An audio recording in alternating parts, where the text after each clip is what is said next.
Hey everyone, welcome or welcome back. If you're new here, my name's Nina. I help people declutter their minds and their homes using practical applications of psychology.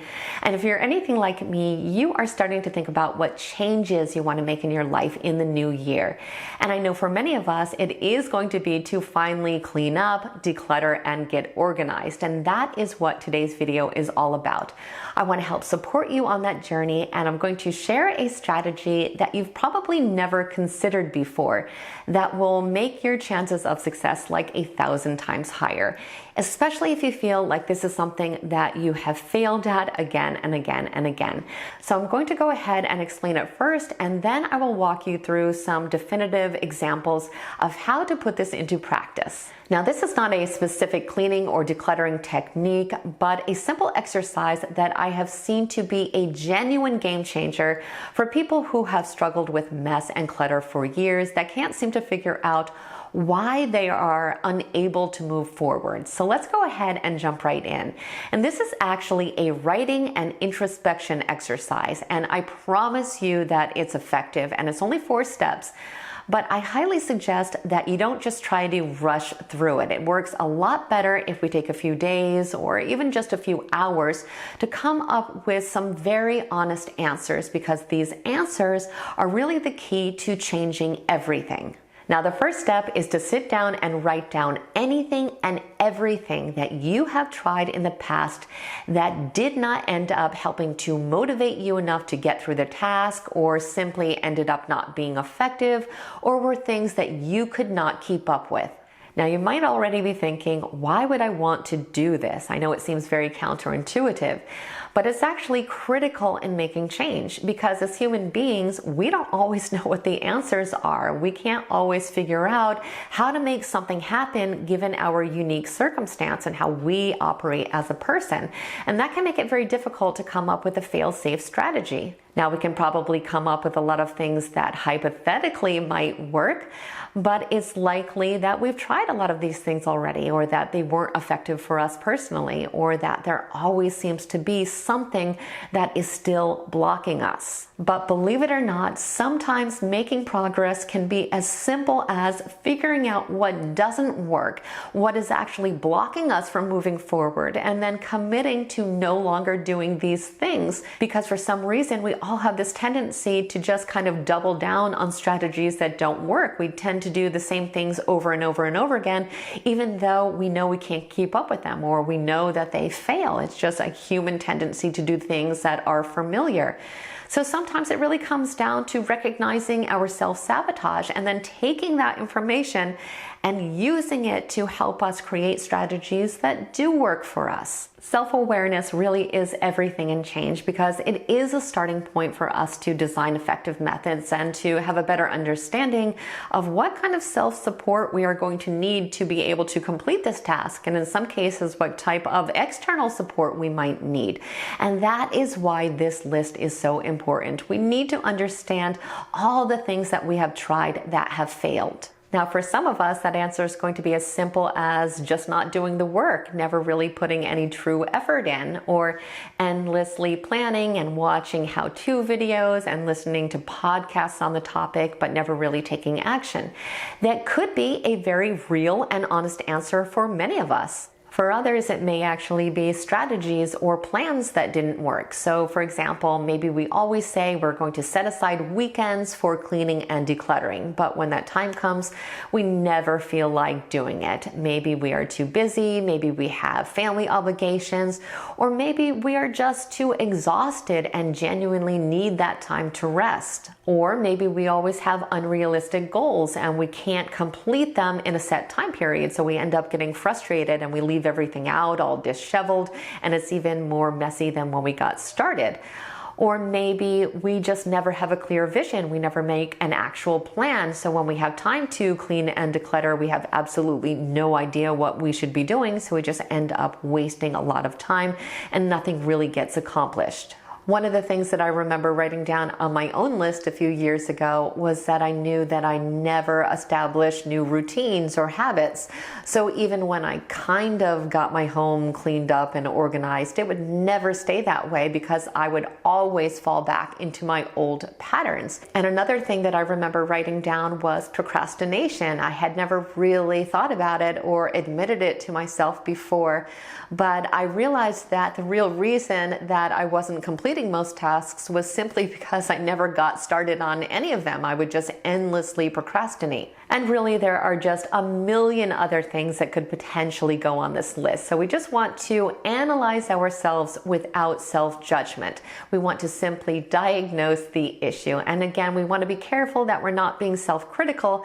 It should actually be quite the opposite. We should feel proud of ourselves because not only are we taking accountability for our past efforts and why they failed, but we're gaining valuable insights that will greatly improve our chance of success in the future. So again, it's not that we want to just sit here and dwell on what we might think of as our past failures. We want to take this information and use it as learning experiences. Okay, so let's move on to the next step, and that is to list out our recurring obstacles. Everything that we can think of that continuously hindered our progress in the past. And these can be anything from external and physical obstacles to internal and psychological obstacles. So some examples might be a lack of motivation, exhaustion, perfectionism, having emotional attachment to items, having ADHD or executive functioning issues. It can also be things like a lack of time, shame and embarrassment, guilt about spending money on things, other people contributing to the clutter, and a whole variety of different mindset issues that make clutter really difficult to address. And if this is something that you want to explore a little bit further, I do have an entire video on this topic that I will go ahead and link down in the description box below. But we do need to get real with ourselves and figure out what has been blocking us from being able to make change. We need to contemplate this and write it down. And we also need to write down how these things act as an obstacle. So in other words, why do they prevent us from being able to effectively address mess and clutter? We also have to ask ourselves if what we wrote down is really true. Of course, we feel like it's true because we wrote it down, but we have to argue it for a second. Is it something that is truly accurate? So for example, if we wrote down that we never have enough time to clean and declutter, is this true or is this an excuse? Do we spend 2 hours a day on our phone scrolling aimlessly that we could be spending cleaning and decluttering, or do we legitimately have no time? We have to get real with ourselves. And remember, nobody else is going to see this list, so we can be completely honest. And we also have to use this time to be honest with ourselves about any self-defeating patterns that we notice, because these are things that we can also start to work on. And once we have all of this information, and this might be the most important part, I want you to go through both of your lists, and for every single thing that you wrote down, I want you to come up with at least one idea for what you could do differently or how you could begin to work through these obstacles. Now, of course, the more ideas, the better, but do come up with at least one, because these are what we are going to use to make an action plan that actually works for our unique circumstance. We are just in the brainstorming phase, so don't hold back. And sometimes it can be helpful to think about how you might solve this problem for someone else. And of course, the last step is going to be to actually create our action plan. So the first part of this is to decide what area or task we want to work on first, and then break down this goal in writing into small, manageable steps. We also want to identify ahead of time if there are any tools or resources that we're going to need to actually make this happen. We also want to make sure that our goal is SMART, meaning it's specific, measurable, attainable, relevant, and time-bound. And that last one really is so important because we all know that when we don't have a deadline, we are very unlikely to actually get something done. But we want to look over at our list and try to figure out what prevented us from succeeding at this task in the past. What held us back? What did not work? These are the things that we want to determine, and then we want to look at our list of potential solutions and come up with the best strategy that is most likely to work and figure out what type of self-support that we may also need. So let me give you some quick examples of some practical applications of this. So let's say that you determined that your biggest obstacle was a genuine lack of time and energy. And what failed in the past was that you always would leave the cleaning and decluttering for the weekends, when in reality, you were always way too exhausted to actually do it. So some solutions that you might come up with are setting a timer for just a few minutes every day and working on all of this in short spurts. And whenever you do feel like you have a little extra energy, simply keep going. Another idea you might have is to utilize spare moments, like when the water is boiling or there's a commercial break. You can start to use these moments almost like a little cue to sort through the mail or to pick up clutter on the floor. This is something that I started doing fairly recently, and I have to say that it actually makes a huge difference. Another idea you might come up with is to involve other people. So if you live with other family members, maybe you can start to delegate some small tasks or ask for help with bigger projects. Quite honestly, usually the hardest part in all of this is just getting started. So figure out even the smallest ways to help you do that. But let me go ahead and give you another example. So let's say, like me, you determined that one of your biggest issues is procrastination, that you never actually get to do the task. So here is obvious to see why this is not effective, but what could potentially help? Well, one thing might be to start with something that is very, very easy, something that we can actually get ourselves to do. Maybe clearing trash in one small singular area, something that involves zero emotions and very, very little effort. Because really, we just want to get the ball rolling. That's the most important part. Usually, we actually want to continue after that point. Another solution that really works well for me is to pair decluttering with some other activity that I know that I do enjoy already, like watching television, listening to a podcast, or listening to music. This makes it a lot more enjoyable, and I tend to procrastinate a lot less because I look forward to these other activities. Another solution that we might come up with is to join a support group or find some other type of accountability that makes it a lot more difficult for us to procrastinate.